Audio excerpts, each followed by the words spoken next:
Hey everyone, Dancentral here, and welcome to part 4 of my Q&A series of videos. The next set of questions I'm going to be answering, guys, is from a great YouTuber and a good friend of mine called Drexus80, Daz.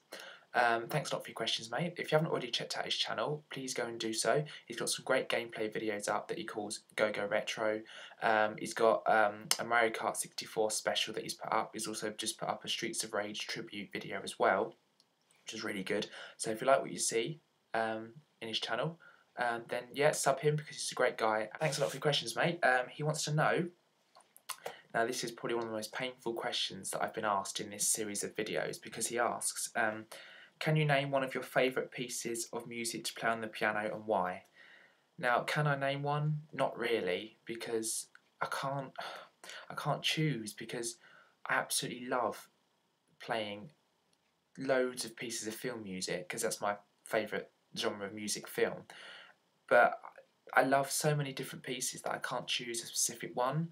So I'll show you guys a selection, and then I'll see if I can decide from there if I have to choose. So basically, this is one of the books I love playing out of, the Essential Film Themes, book 4.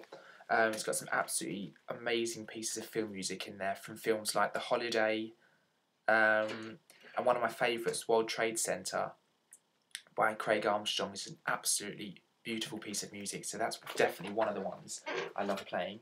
And then you've got the absolute legend Jurassic Park music, and the Jurassic Park theme is just absolutely brilliant, and the Welcome to Jurassic Park piece as well, which is a piano-dominated theme.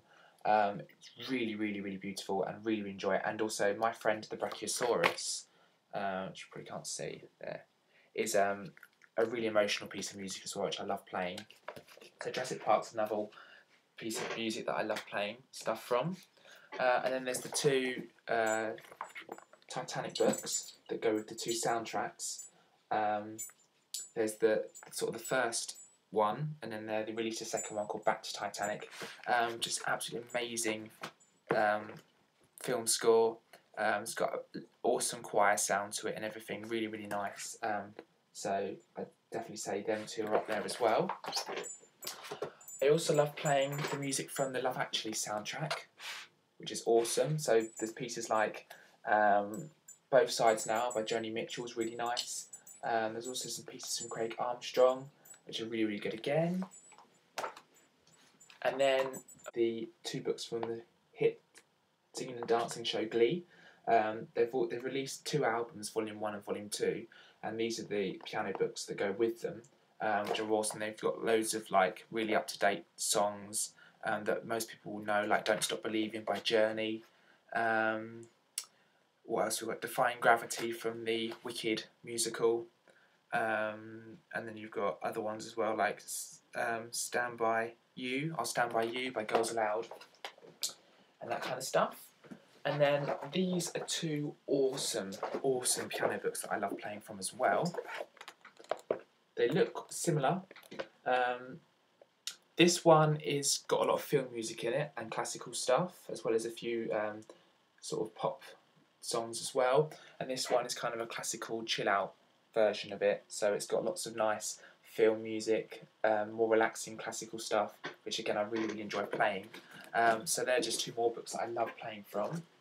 And then you've got the absolute legendary Enya, Shepherd Moon's album, really nice. My favourite song of hers is in here, Book of Days, so that's another piece I love playing.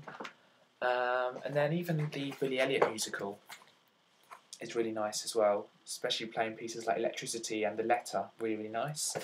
And my grade 7 stuff, I actually quite enjoy playing it. There's a piece in here called L'Egyptienne, which is up on my channel. If you search for it, you'll see me playing it on a grand piano, which was awesome. So I quite like playing that as well, because it's quite kind of complex and kind of pushes my skills, which I like. Okay, I'm going to put everyone out of their misery and just choose a piece, right? I love playing, absolutely love playing Southampton from the Titanic soundtrack, which is the second one there, because it's an absolutely gorgeous piece of writing that has sort of choirs and piano. Well, I play it with choir and piano, but the actual soundtrack has choir and other instruments, and I just absolutely love it. They've also released the piano book of Avatar, which I've got on order. It still hasn't arrived yet, so hopefully it will soon. But I'm just going to say it would be from the Titanic soundtrack, and it would be Southampton, just because it's an absolutely awesome piece of writing, scoring. I love playing it. It works really well. The chord progressions are just awesome. It's really, really intense, powerful piece of music. I love playing it. The left hand's like got rapid chord patterns, which are really, really awesome to play. And yeah, I absolutely love this. So I would say Southampton from Titanic, but also the Back to Titanic book as well is really nice because it has a piano solo that James Horner, the actual composer, actually plays, called The Portrait, which is based around the actual Celine Dion song My Heart Will Go On. So I would definitely say Southampton. That was hard. It'll probably change. Like tomorrow I'll think, nah, it's not that. So literally I just can't decide. But I'll say that just to answer the question. And I also love playing the Star Trek First Contact theme as well, which I tuned out by ear, and I've also got it up on my channel if anyone wants to watch it. So yeah, there we go. Okay, so next question. He asks, have your gaming tastes changed at all over the years? Yes, they have. Because I would say that this time last year, I would never play FPSs, first-person shooters, because it was something new to me, and I didn't get into it right away. It was just not my thing. I was more into kind of adventure games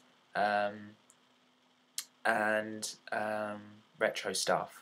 And my brother was playing FPSs a lot, but I didn't really sort of want to go there. He kept saying to me, "Come on, how can you not enjoy this? Come on!" And I was always like, "No, no, no, you're all right. That's not my thing."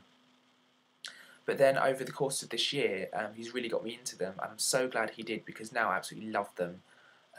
Left 4 Dead 2, absolutely fantastic game.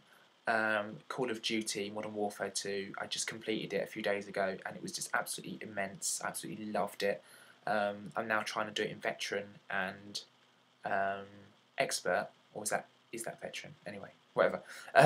So yeah, and it's funny because like this time last year I would never ever have considered playing FPSs, and now I just can't get enough of them. So it's really quite interesting. So yes, definitely my tastes have changed over the years because I've suddenly got into FPSs when this time last year I never have played them.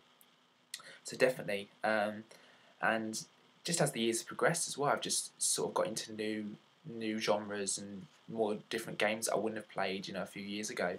So yeah, definitely quite a bit. And then his last question is, what are your favourite things about the retro gaming community here on YouTube?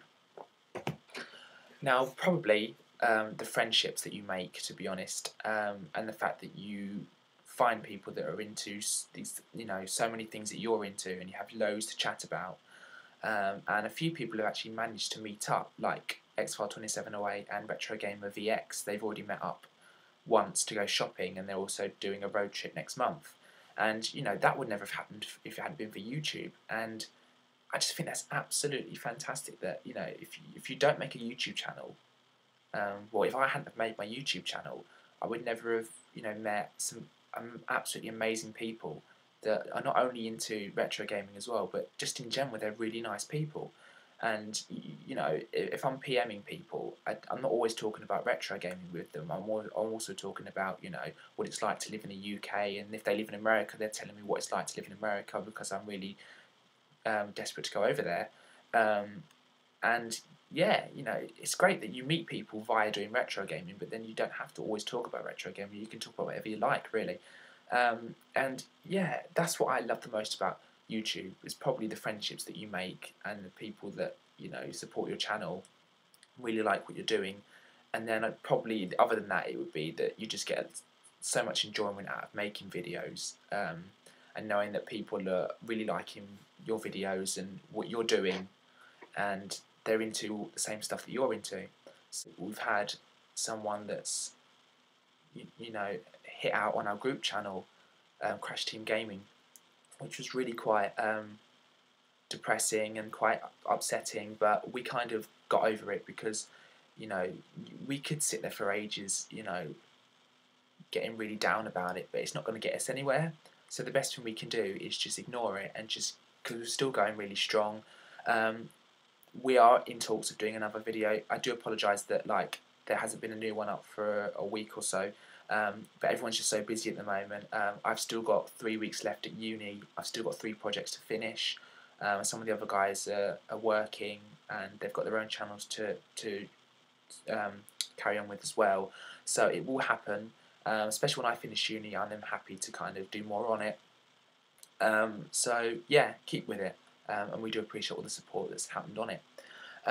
But yeah, that's all the questions. Sorry, I digressed a bit there, but that's all the questions from Drex's80. So thanks a lot, mate.